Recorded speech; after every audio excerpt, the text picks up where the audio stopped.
Hey guys, what's up? What's up? How are you? I hope you're doing well. I hope you guys are doing well. Hold on just 1 second for me.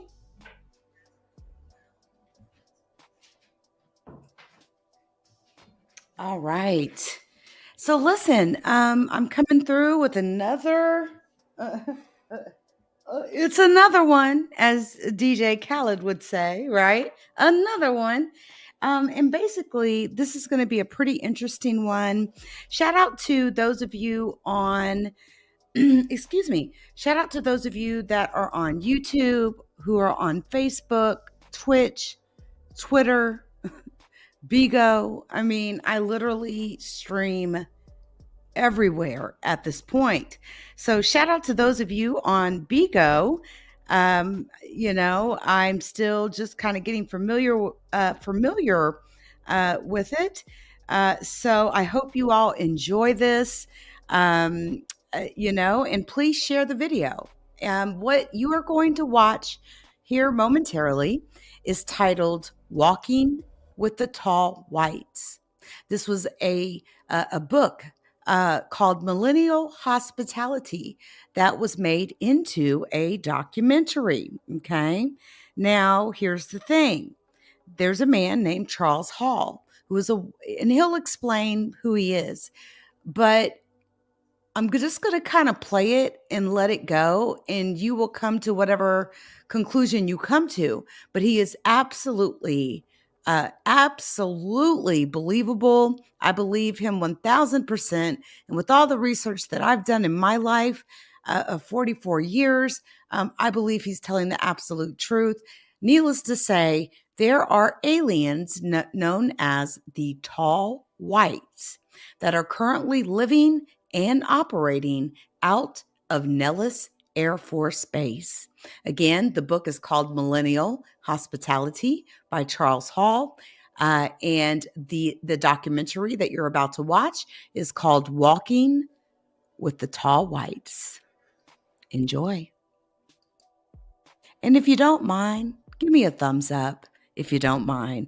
And if you have a few, beans or diamonds or whatever it is that I'm supposed to be getting on Bigo, because I have no clue how to operate it, feel free to throw some of those my way if you enjoy the content. Here we go.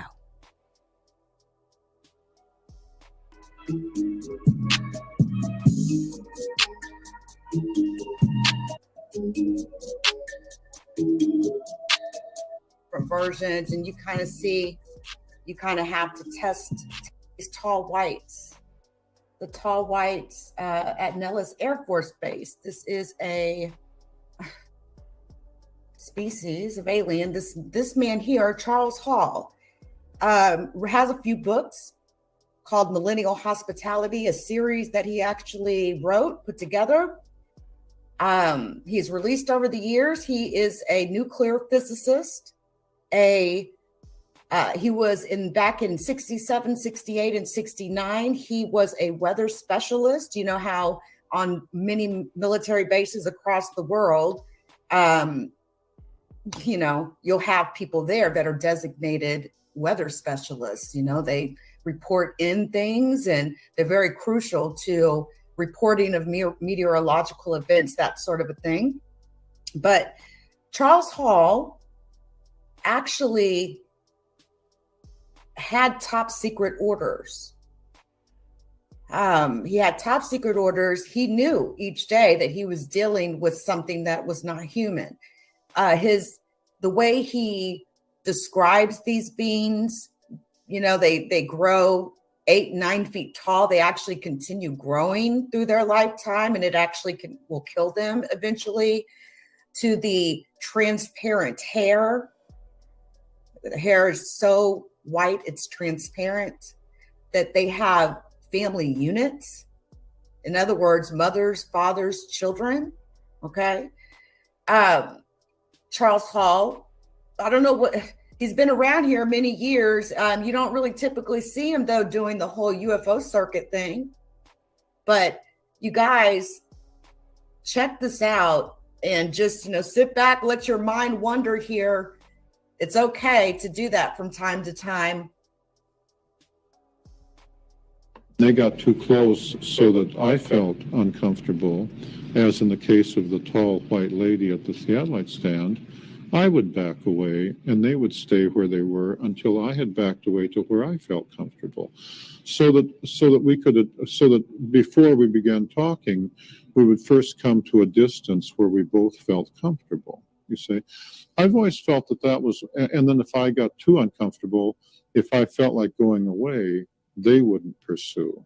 And I felt that was very important in being able to deal with the tall whites, because it allowed both me and the tall white individual, whichever one I was dealing with, to come to a common distance where we were willing to talk to each other.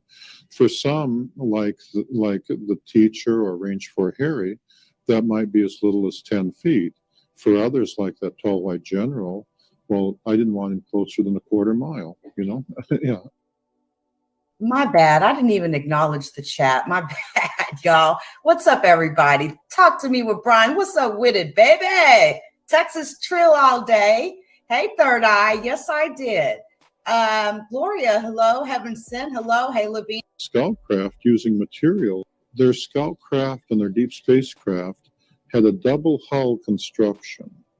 And for example, in the case of the scoutcraft, in between those two hulls, they had what appeared to be 1,000 miles of fiber optic windings. They built the scoutcraft using materials supplied them by the U.S. Air Force.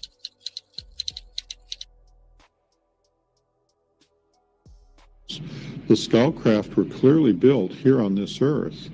When you went on board, many of the parts, like the seats, still had the mold markings of American manufacturers like Lockheed, Boeing, the overhead compartments by Airstream, and so on. And so therefore, it had to be perfectly possible to build a scoutcraft with its anti-gravity drive using ordinary American parts.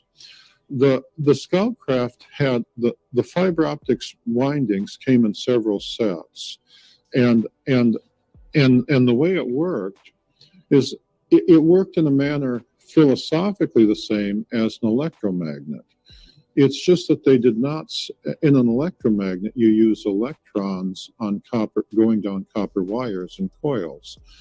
Instead, instead of electrons, they used some other subatomic particle.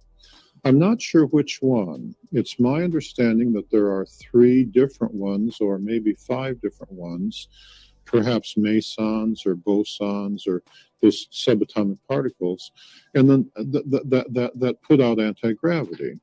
The particle generators looked like batteries, where there was one that would create the particles and accelerate them into the fiber optics, and then the fiber optics amplified the anti-gravity field the same way that an electromagnet amplifies the electric field or the magnetic field.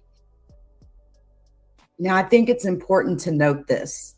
Fiber optic cabling, okay, is a really big, huge step up from Cat5 cabling, which is what you may typically be used to for your cable, modem, internet connections, even your DSL connections. But fiber optic cable, the thing about it, inside of it, I don't know if any of you have ever put together like a Cat5 cable before. There's a color scheme that you have to get just right for those data bits to be able to run through the wiring, okay? But fiber optics cable is made of glass on the inside.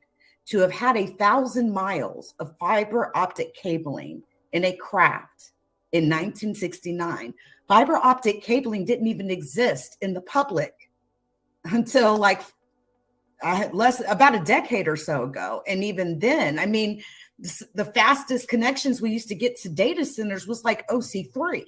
That was before fiber optics came around. So again, it's made out of pure glass. It basically allows that connection to go faster than the speed of light. So so what he's basically saying is they're running an atomic particle through this fiber optic cabling, not data bits that you would use to process a computer, but actual atomic particles which decay. Once they decay, they become radioactive.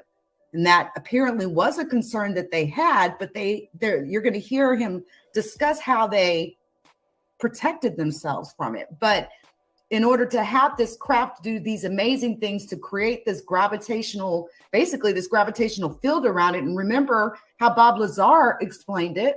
You could literally lift the craft up in the air, walk under it, look up, and you wouldn't even see it. It actually can generate a cloak of invisibility. And you may recall Bob Lazar talking about sport mode, normal mode and sport mode. Normal mode, and he's going to describe it here a little bit, but there's two modes. One, just imagine, you're driving in the city. The second one is your more long-term drive. You're going to go out to the country and visit your folks, that sort of a thing.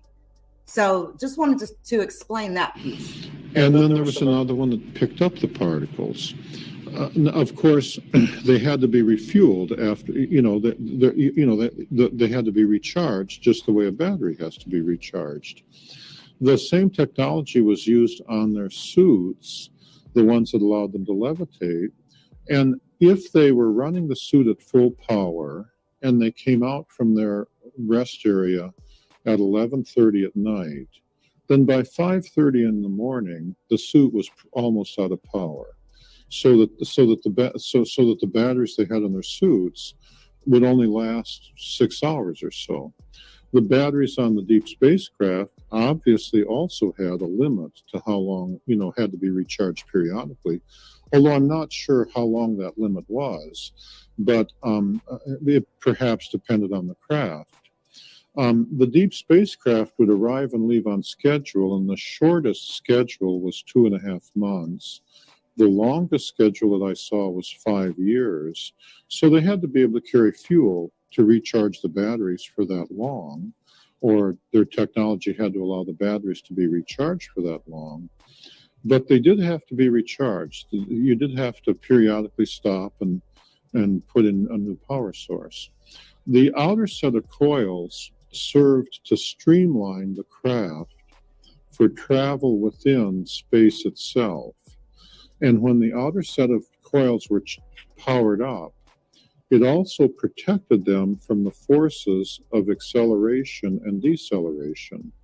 As I described in book 2, it was common to see the scout craft, if it were sitting out in the desert some distance, and perhaps say 3 miles, when it was sitting there unpowered, it would just look like a white ellipsoid with windows and the way you'd expect.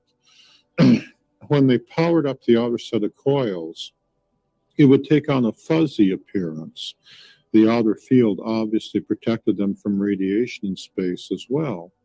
Then when they lifted up off the desert, if they had the outer coils energized, they were capable of tremendous performance. You'd see that it was common to see the scout craft accelerate from 0 to 8,000 miles an hour, travel just a short distance, like 7 miles or 10 miles, stop and sit down again, and then turn off the coils. The people on board didn't belt themselves in. They just sat in chairs the way we do, because they didn't feel the force of acceleration. If they did not have the coils. That is nuts. That's freaking nuts. The fact that they can actually get in the craft and just sit down in a chair without a seatbelt and zip, from 0 to 8,000 miles per hour in a split of a second. But if you really think about it, if you're creating your own gravitational bubble around you and you're in the very center of that bubble, you wouldn't feel the acceleration. You wouldn't feel anything. It's probably the smoothest ride in the air that many have experienced. I think another interesting thing too that he mentions is how the shortest trip, he would literally see the same people, the same tall white aliens, every so often. Plus he would even see new tall white aliens that had never even seen human beings before. Apparently, these tall whites were mesmerized by how human beings have the ability to multitask. apparently one of the character traits of these tall whites is they concentrate on one thing at a time, literally. They're eating, they're going to concentrate on eating. They're not going to be listening to music and looking at their phone and eating at the same time. They're just going to be eating. They're just going to be concentrating on that one task. It's very interesting. Powered up, however, if they were bringing the scout craft in real close, like if they were going to park it beside the Range 3 lounge, they would turn off the outer set of coils while they were still some distance away, because the field coming off that outer set of coils extended a great distance from the craft. Of course, before they turned off the coils, they would first slow to maybe 3 or 5 miles an hour. And then once they turned off the coils, then they drove it like a baby buggy. Okay. Then they landed, then they just came in real slow and landed like at 2 or 3 miles an hour. And when they took off, if they hadn't charged up the coils, then they would be traveling just 2 or 3 miles an hour. They'd be traveling like a baby buggy. And they wouldn't, but it wasn't until they'd powered up that other set of coils that they would start doing high-speed performance. Powering up the coils took a little while, just like turning on an electromagnet. It was common for it to take as long as 10 seconds for the coils to power up. Because the particles that are running through the fiber optics are subatomic particles that do decay, the coils would heat up if you ran at full power for too long. And the tall whites were always very conscious of the temperature of the coils. And therefore, it was very common to see them when they sat down on the desert, on occasion, especially on hot days, to get out and open up the panels on the outside of the deep space, on the outside of the scout craft, obviously just letting the coils cool off. It doesn't mean the coils were necessarily too hot, but they liked the coils running cold, and they're always very conscious of the coil temperature. On that day, that scout craft suffered a meltdown of the fiber optics. Now that, as I remember, was a Wednesday, and they worked on that craft from... Y'all, fiber optics in 1969, I just am still quite amazed by that. Internet didn't even exist in 1969. We were still on telephone. If you lived in small towns, you could literally dial somebody's number by just dialing 4 digits. Only as people expanded and more homes needed phone numbers did you have to extend out to 7 digits, then 10 digits. And it's just going to get bigger and bigger the more area code you need, right? When I was younger here in Dallas, even in my early 20s, 214 was our main area code. Now we got 469, 940, 214. Like I could go on and on and on. It's that many people, that many phone numbers that have been recycled. But 1969. So if you ever wondered to yourself about the explosion of technology, really since Roswell, the explosion of the internet, the way that speed has become so much faster. And I think about that because my first machine was a freaking Packard Bell, okay? My first computer. I had a 14.4 baud modem. You were doing good to get 28. And then 56K modems came out, okay? And many of us went and replaced our old 14.4 baud modems for the 56K. And that was pretty much the traditional standard. You couldn't even put a lot of images on a web page because it would take forever and a day to load, because that was the speed. Y'all remember the AOL? It was dial up. But for fiber optics to have actually even existed already, that's nuts. That's nuts. Wednesday, 24 hours a day till the following Monday morning, just getting enough coils repaired so that they could lift off and take it back to the base. And in order to take it back to the base, they had to bring out 2 extra scout craft. In the meantime, they brought out several others with mechanics and stuff.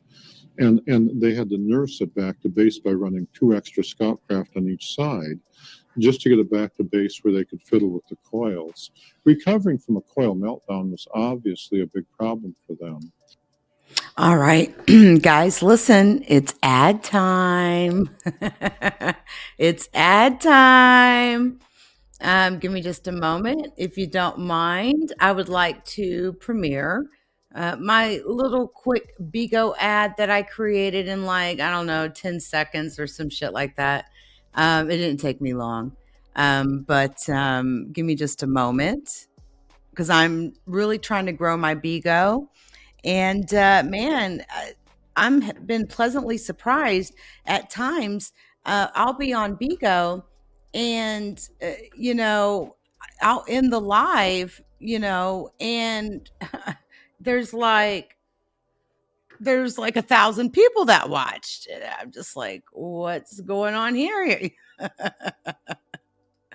What in the world is going on here? And every single time, usually it's at least 4 or 500 every single time. And so anyway, I won't give out my formula or anything like that, but yeah, it's been really, really cool. And so I'm really working hard, you know, to get my Bigo thing going on. So anyway, let me do that really quickly.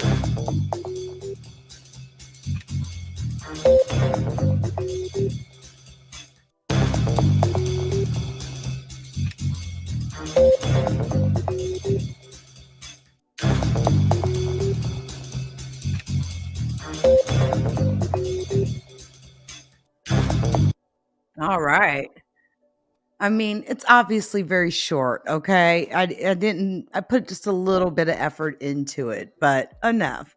But I will make a much better ad. But please follow me on Bigo. I've got the ad in the description. I also put the link in the description. I also put the link in the live chat. So listen, let's play the rest of this. Let's finish watching this amazing documentary. And yeah, we'll go from there. And shout out to those of you on all platforms, including Bigo, baby, my new love. 3 miles an hour, they'd be traveling like a baby buggy. And they wouldn't, but it wasn't until they'd powered up that other set of coils that they would start doing high-speed performance. Powering up the coils took a little while, just like turning on an electromagnet. It was common for it to take as long as 10 seconds for the coils to power up. Because the particles that are running through the fiber optics are subatomic particles that do decay, the coils would heat up if you ran at full power for too long. And the tall whites were always very conscious of the temperature of the coils. And therefore, it was very common to see them when they sat down on the desert on occasion, especially on hot days, to get out and open up the panels on the outside of the deep space, on the outside of the scout craft, obviously just letting the coils cool off. It doesn't mean the coils were necessarily too hot, but they liked the coils running cold, and they were always very conscious of the coil temperature. On that day, that scout craft suffered a meltdown of the fiber optics. Now that, as I remember, was a Wednesday, and they worked on that craft from Wednesday, 24 hours a day, till the following Monday morning, just getting enough coils repaired so that they could lift off and take it back to the base. And in order to take it back to the base, they had to bring out 2 extra scout craft. In the meantime, they brought out several others with mechanics and stuff. And they had to nurse it back to base by running 2 extra scout craft on each side, just to get it back to base where they could fiddle with the coils. Recovering from a coil meltdown was obviously a big problem for them. That I never saw any humans working on the coils. The tall whites were I never saw any Air Force personnel or anybody out there with them. The tall whites always reserved the option, or anything to do with the coils, they always wanted only tall whites on there. As far as I know, I'm the only human that got anywhere close to the coils. I got to within a few hundred feet before their guard blocked my way and made it clear that he didn't want me to go any closer. It might have been because, since they're running subatomic particles, maybe he was just concerned about the radioactive fields coming off it. But he didn't want me up there touching them or anything.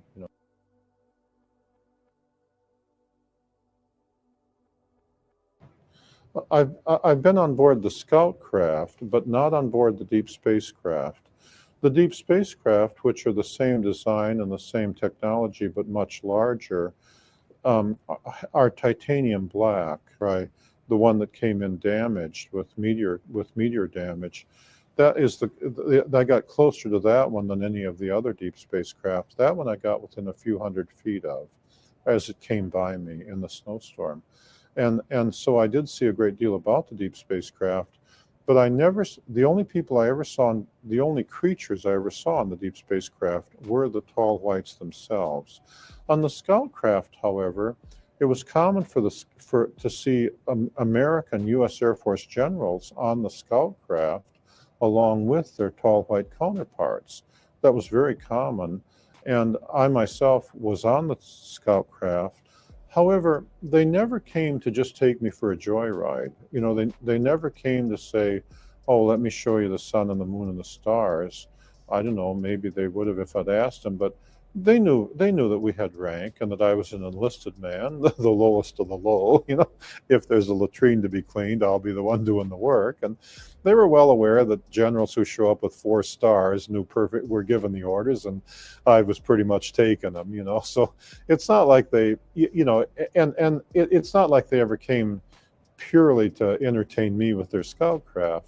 That occasion, when I was on board their scout craft, remember they had several new arrivals who were part of the technology transfer, and their motivation for taking me on the board the scout craft on that particular day appeared to be that the new arrivals who were afraid of me had to practice coming up to Charlie and saying, hello, Charlie. And then and then once having gotten to within 10 feet of the gorilla, then they would back away and stay out there like 20 feet. They'd so bravely faced me down in the sagebrush, I guess. But I guess what they were thinking of, I believe what they were thinking of on that day is that they were going to suggest to the American generals additional technology exchange projects. And I think they were using me as the test guinea pig to take me on board the scout craft and show me their living quarter, show me what was on board the scout craft. And then they could test my reaction to what I thought was good and what I thought was, you know, what I was impressed with and what I wasn't with. And then I think they were saying, therefore, then when they went and talked to the American generals, they could say, we'll make this better for you and that not so good for you. Or, you know, we'll make this better for you. We can help you here.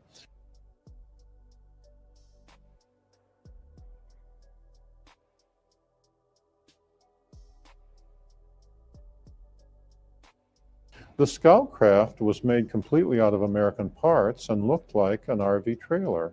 When you went on board, it was ellipsoidal, and the Scout craft was white with windows on both sides. More windows. The door, when you looked at the front of when you were standing looking at the front of the Scout craft, the door was on that craft was on the right. Since they were all made here, there was a number of different variations in the design.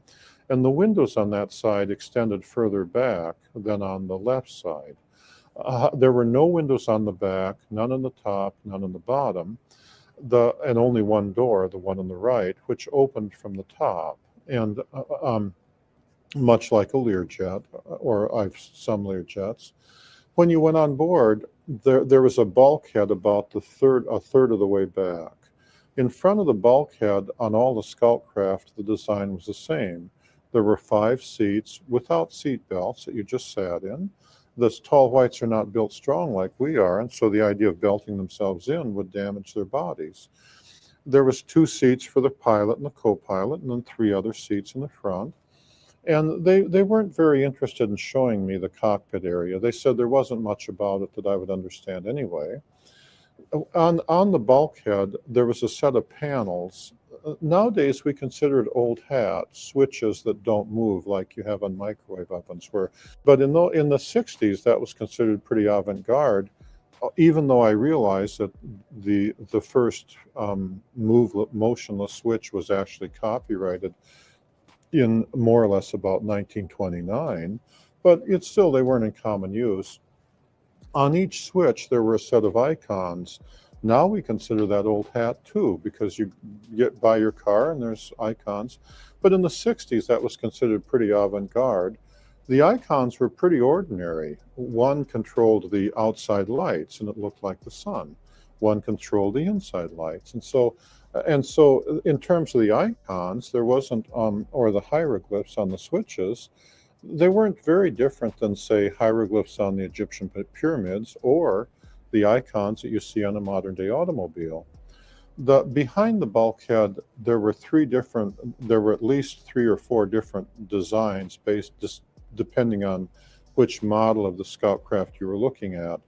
In the RV model, the one that on that day that I was on, what was behind the bulkhead was an ordinary RV. When you went in there and you were looking towards the back, on the right there was a microwave oven, only where the aliens had taken off the mechanical door and put on a different cover with coils around it. And then when they turned on the oven, they first turned on the coils, and the coils put out the standard field and prevented the microwaves from going through that field into the room beyond. So it looked like a little cave where you'd turn it on and then turn it off, and you didn't have to fiddle with the door, you see. In the back was the latrine, just like in an RV. On the left, they had the seats where you would eat, but also they had hammocks where the children would sleep. And then they had the overhead compartments and a few storage things in the back, although not a great many of them. And then on the bulkhead in the front, they had a mirror and a makeup table where the teacher would put on her stuff. And it was all pretty ordinary. That was the RV model.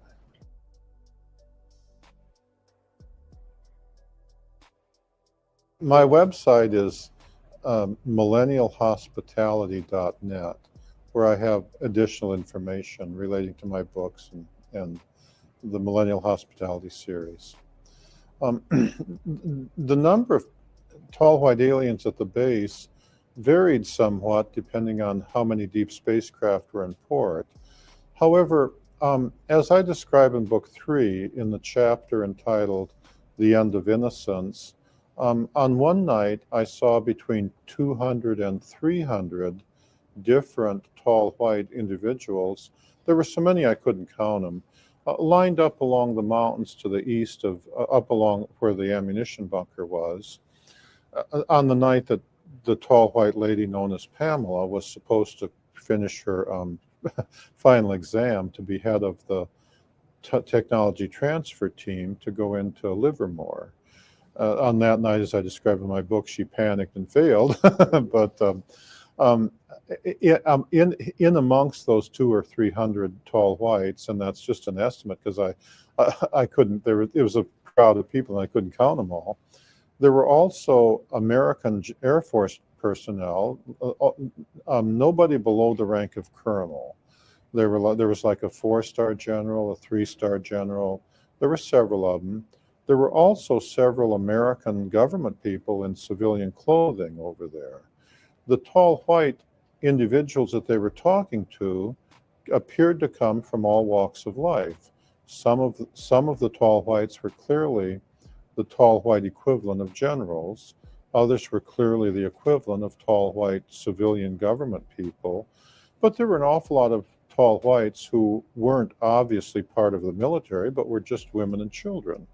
At one point, for example, the tall white lady whose CIA name was the teacher was standing out in front of the line with a group of children around her and was pointing out the position of the balloon that I had released and where it was in the sky for them to all watch the balloon floating. And the tall whites had a social structure, a division of labor, very similar to our own. And so some were military people, some were medical people, and they had personalities accordingly. On that night, I counted between 35 and 50, perhaps as many as 75 scout craft that had parked in the part of the desert that I had dubbed the parking area. There were so many I lost count of the number of, I couldn't count them all. But I estimated that somewhere between 35 and 50 was a reasonable count, but there may have been 75. So the number of tall white individuals and scout craft, was at least that large. I have no idea if that was everybody on the base that had come down or if what percentage that was, but the number of people that you could see, the number of individuals that you could come across was at least in that numeric range. The number, when they came around to where I was, they came around, the kinds of individuals that came around were from all walks of life. And the tall white doctor came around with, and the tall whites he brought with him appeared to be medical students. They had no interest in the mechanical aspects of what I was doing, although the doctor, like a human doctor, he cared only about the humanistic aspects. On the other hand, on a different night, one of the tall white guards brought around 3 young adult tall white men who were clearly electrical engineers. One of the tall white individuals that I was reasonably good friends with called himself co-pilot, but he was very proud of his ability to repair the scout craft, and he wanted to have been called the mechanic, but I guess the name was taken, and so he had to pick a different name, And another one was called the captain. He didn't appear to understand humans very well, and he didn't appear to want to. He appeared to just want to come and do whatever he had to do, and then, if whatever you were for humans, well, that was you, and go on about his business. Whereas the doctor, described in The Wayward Wind, he wanted to come and really understand humans. What are they like, you see? Others, like the tall white general that I previously referred to, the idea of him understanding anybody, that he didn't care to understand anybody. He came to give the orders, and you were there to take them, And if you liked him, fine. If you didn't like him, fine. But he was the general. They were all like that.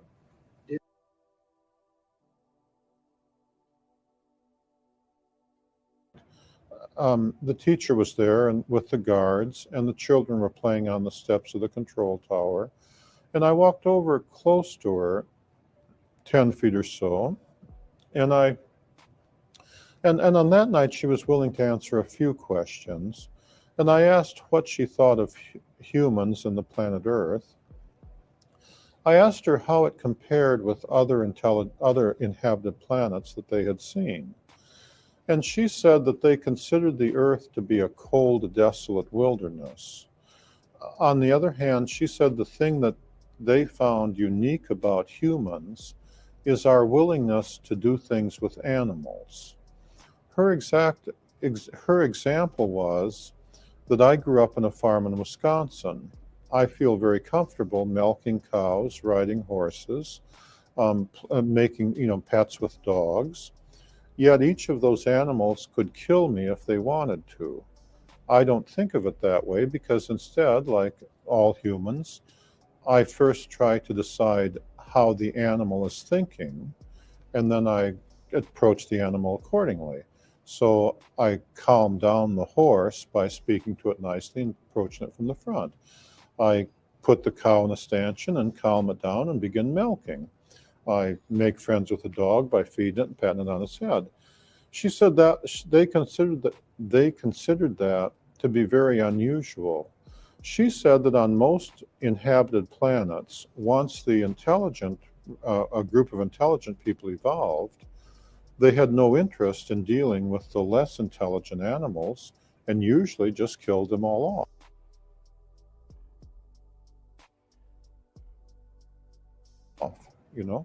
They had no intent. That she pointed out that I felt comfortable with pets of cows, making pets of dogs, making pets of, she referred to the time a few days earlier that I'd been down playing with some of the dogs that really weren't my dogs, but from people that lived in the housing area, feeding them and teaching them to roll over and sit up. She said usually the intelligent people just, don't care what the dog thinks, just shoots them, and they found humans to be very unusual in that regard.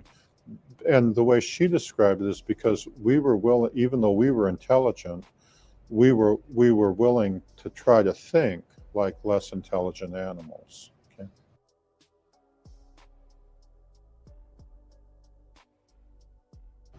They always came armed. Now the children weren't armed, and the adults that were very old typically weren't armed. but the young adults and the older, the adults that weren't too fragile, they always came armed. Their weapons, their weapons typically appeared to be look like white pencils with a certain squarish cross section. The young adults typically carried weapons that were perhaps 6 inches long. The older adults typically carried weapons that were longer, presumably with greater power. The weapon worked like a microwave laser. The weapon could be adjusted for frequencies appropriate for different elements. If they adjusted it for the frequency of sodium, for example, in the human nerves there are sodium atoms and calcium atoms.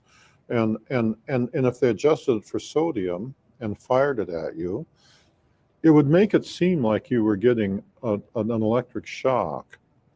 Like, depending on the power of the weapon, it would feel like you just touched a high voltage wire of 100,000 volts and was extremely painful. If they set it high enough, they could kill you by just going zappo and you'd be electrocuted. If they had it set low, then it would just give a tingling affair and They never actually used the sodium setting on me, but I did meet, for example, a CIA guard who said that one day he had been walking with the teacher coming down the steps of the Capitol building. And because their bone structure is slightly different than ours, he wasn't familiar with the way they look when they're walking down steps. And he said they were partway down and it looked to him like the teacher was going to fall. And so without thinking, he reached out and grabbed her by the elbow to steady her. And he said she almost killed him. She jerked the weapon, set it to the sodium setting, and had him down on his knees saying, "You think we're fools? You think we're idiots? You think I'd come here if I couldn't take care of myself?" And she said, it was all he could do to breathe when she used that weapon on him. And he was absolutely terrified of her. She put him through 5 or 10 minutes of, who's giving the orders and who's taking them, and it was nothing but yes, ma'am, no, ma'am. And, and they never did that to me, although in addition to the guard, I met a number of guys they had done that to. If they moved it to the calcium setting, then it was like putting you to sleep or calming you down. So like if you were standing there and they did it to you, you might not be able to move your feet, but you wouldn't actually feel terrified.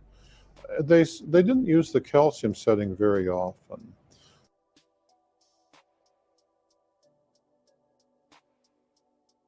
One of the weapons they could set to hypnotize a person. When they used that setting, they typically liked a clean shot at one of your temples. And what it would do is induce the same as if you were hypnotized. They could turn it on instantaneously and turn it off instantaneously. And it was common to have missing time experiences. One day I was walking from my theodolite stand to the weather shack. It happened a large number of times, but on this day in particular. And it was like 19 or 20 steps from the theodolite stand to my weather shack. And I could clearly remember taking step 12. And I could clearly remember finishing step 14. But in between those two steps, almost 20 minutes went by. It used to annoy me greatly until I had finally gotten to where I could break through that hypnotism by relaxing and letting your mind wander. And what had happened was, it was one of the early days in '65. Range 4 Harry had brought some new arrivals around, and he had stepped out from the alleyway between my weather shack and the supply shed and had a clean shot at my right temple and hypnotized me as I was taking step 13.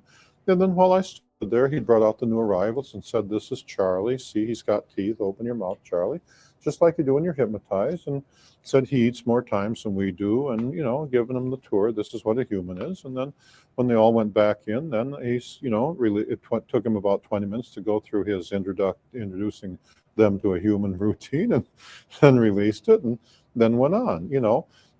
Because of a number of episodes like that, I used to have a policy of writing the time down when I did things. So I used to have a policy of writing down the time, and before I started walking back to my weather shack, of writing down on my weather report, when I left the theodolite stand, and then writing down on my weather report when I got to my weather shack.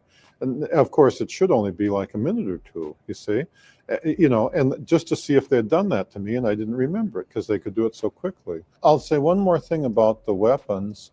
They had another setting that I know about, the iodine setting. And if they hit you with the iodine setting, especially in the thyroid area, it would affect the iodine in your blood, and it would alter the chemistry of the blood so that your blood would seep through the arteries, and you'd bleed to death in like 2 minutes.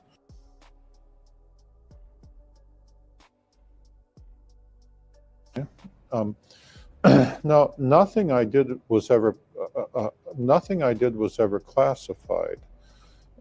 Nobody ever gave me a briefing before I went out there. Nobody ever gave me a briefing when I came back. My orders said that nothing I did was ever classified. I was never part of a project. We were never building like airplanes or missiles. So therefore, I was never shown any classified drawings or anything like that. Everything I know I had to figure out for myself. There's a good reason for that. The aliens don't handle anger the way humans do. When they become angry, they either go away or they kill you, or, humans, we get angry with each other and we fight and then we become good friends. The aliens, at least where humans are concerned, or at least my experiences, aren't like that. They're either pleasant or you're in trouble. If I didn't bring anything off the ranges, I didn't bring any photographs, any documents, any material. I came off only with my memories. There was nothing to debrief me on. The alien mothers, remember, are very proud of their ability to raise their children. If anything I did was classified, that would mean, for example, that after the teacher brought her daughter and her her daughter's playmates around to simply play, then I would have had to have been called in and be debriefed by CIA guards. That would have upset the teacher beyond limit, to have 2 ordinary human guards call me in and start asking questions. How does the teacher take care of her children? Do you think she's doing a good job? Do you think? I mean, and you wouldn't have had to tell her. The next time I went out there using their communication equipment, she would have just said, she would have just figured it right out. Or the next time the generals showed up, she'd have just figured it right out. Well, remember the experience of that CIA guard on the steps of that he related to me on the steps of the Capitol building. The idea of upsetting the teacher, I mean, she was perfectly willing to just jerk the weapon and say, who's given the orders? I thought we had an agreement, The committee had agreed, which included the teacher, Range 4 Harry, some of the other tall whites, as well as the American generals. They had agreed that nothing I did would ever be classified, and the tall whites expect their agreements to be carried out, just like Philadelphia lawyers, to the letter. They go through a lot of trouble. They are very conscious of their agreements, and they keep them to the letter, and they expect the same from humans. 40 years isn't much time for the tall whites, since they live so much longer than we do. If anything I did was classified, they agreed that nothing I did would ever be classified. They meant that period, and they meant the American generals to keep that period, And after all, I don't have any drawings or pictures. I didn't, the log books that were out there, I left out there. And so there were, usually classification refers to material things, drawings, material, whatever.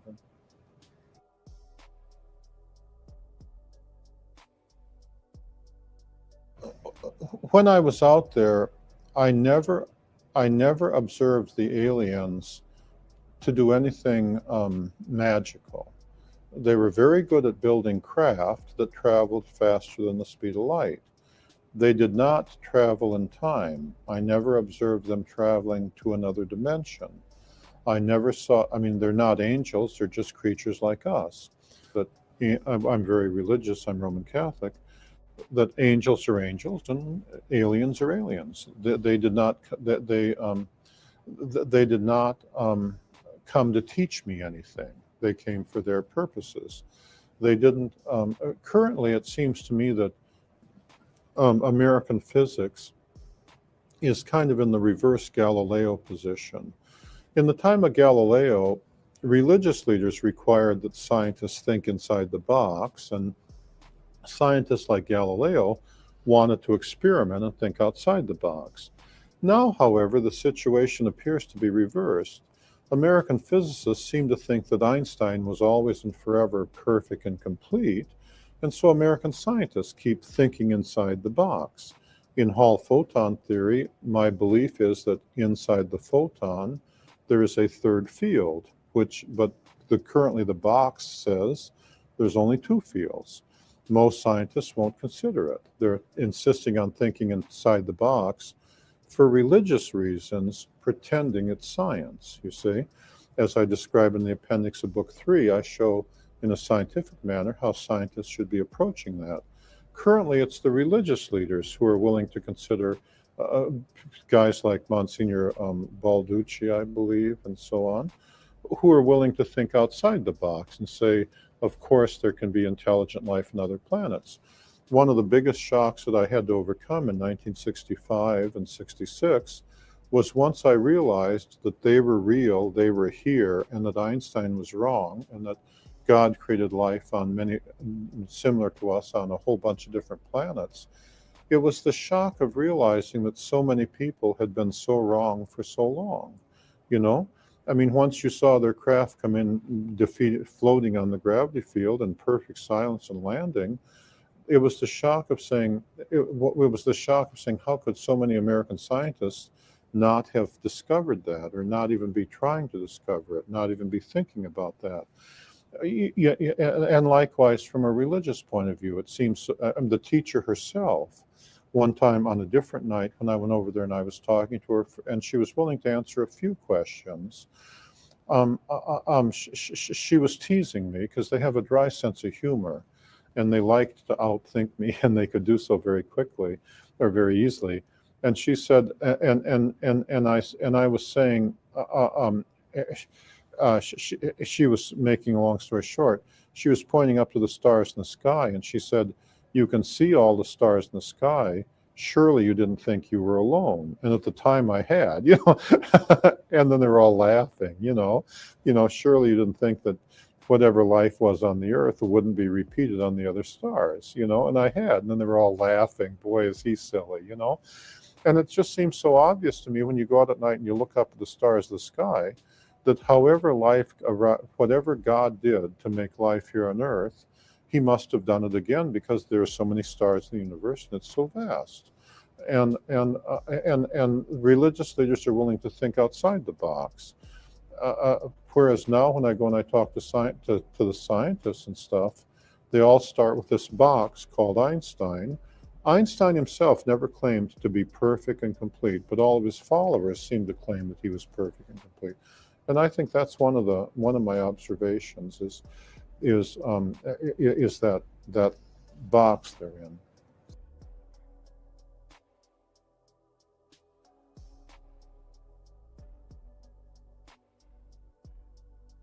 Well, remember when the teacher said that on other planets the intelligent beings typically killed off the animals, she was referring to other planets they'd seen with intelligent life on them.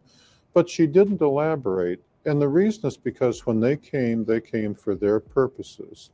They didn't come to say, let me tell Charlie everything there is to know about the universe. They didn't care. If they didn't have anything to say, some nights they might just come, not say anything. The kids might play and they might leave, especially the men. If there was no reason for them to actually come and talk when they were close, like that night when there were the 3 electrical engineers there. They wanted to see me start up the electrical generator because that's the same kind of power source the U.S. Air Force had given them for use up on their hangar, because it was built by the Air Force. And they wanted to see how I used it as part of their training program, see? Well, from their point of view, there's no reason to talk to me about it. They just want to see me do it. So they came and just stood there and watched. And then, eventually Charlie's bright enough to figure out that I should just carry on with my duties, and they would just stand and watch. And then, if there had been a reason for them to say, "What does this do?" then they would have said, "What does that do?" But they didn't come and say, "Oh, let me tell you about this star, or let me tell you about that star," or anything like that.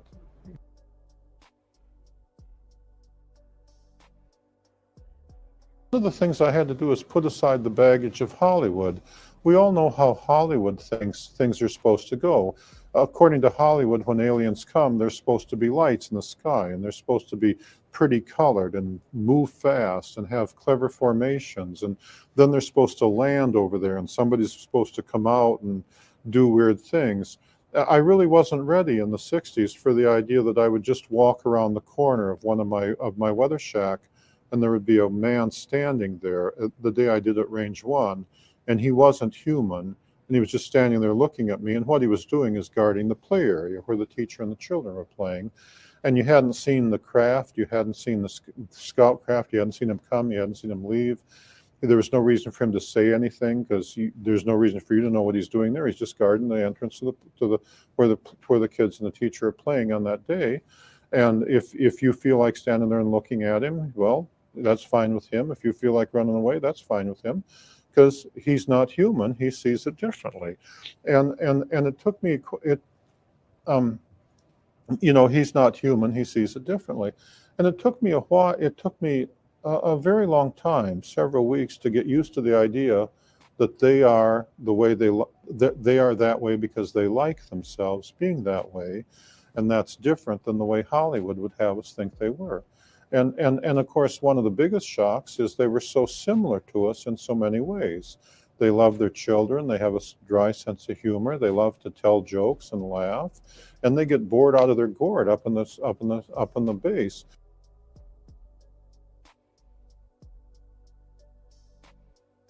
One of the common things to talk about with the young, tall white women was fashions. The Air Force provided them with clothes straight out of the Sears catalog. One of the jokes the teacher used to make about the Air Force generals is up on their base in their commissary, there were some clothes that the generals had picked that they could choose from.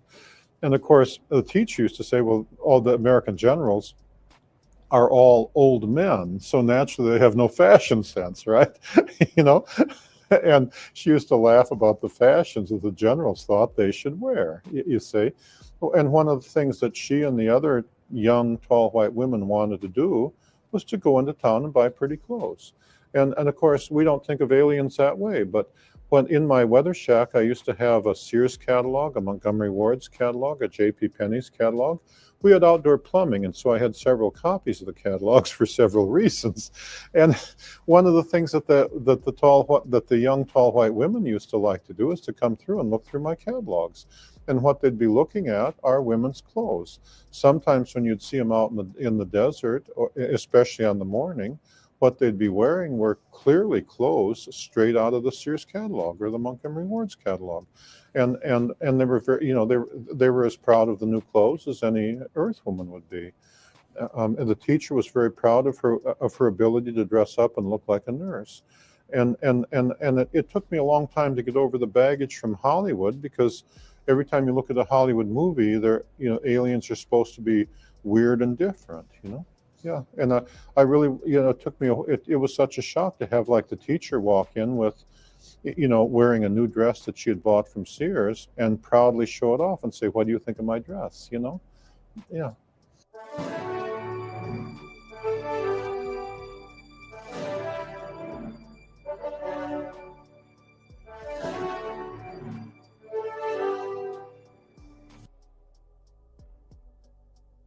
Absolutely fantastic documentary, to say the least.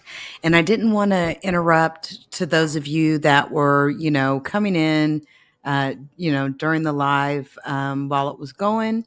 But shout out to everyone who came through. I see all of you, Queen's Throne, Gloria, TRG. We got, who else we got up in the house here? I got to scroll all the way up to Emmanuel. Hello. Hey, fan. Good to see you. Hey, Shuka T. How are you? And then Majestic Pharaoh. Hello there. Nice to meet you. Salute to you.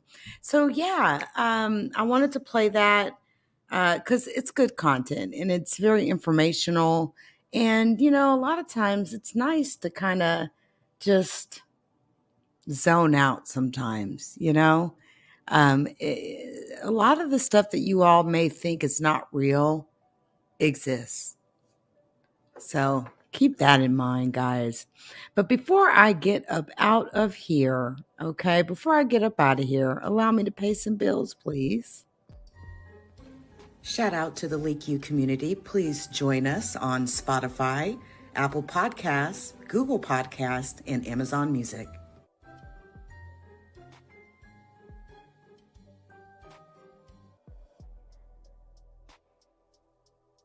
Please hit the like. Thank you.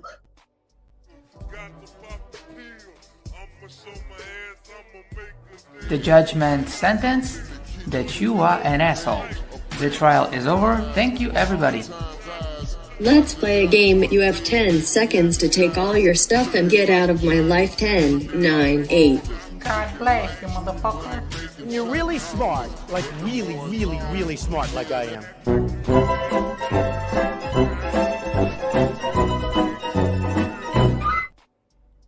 All right, guys. Have a fantastic rest of your week.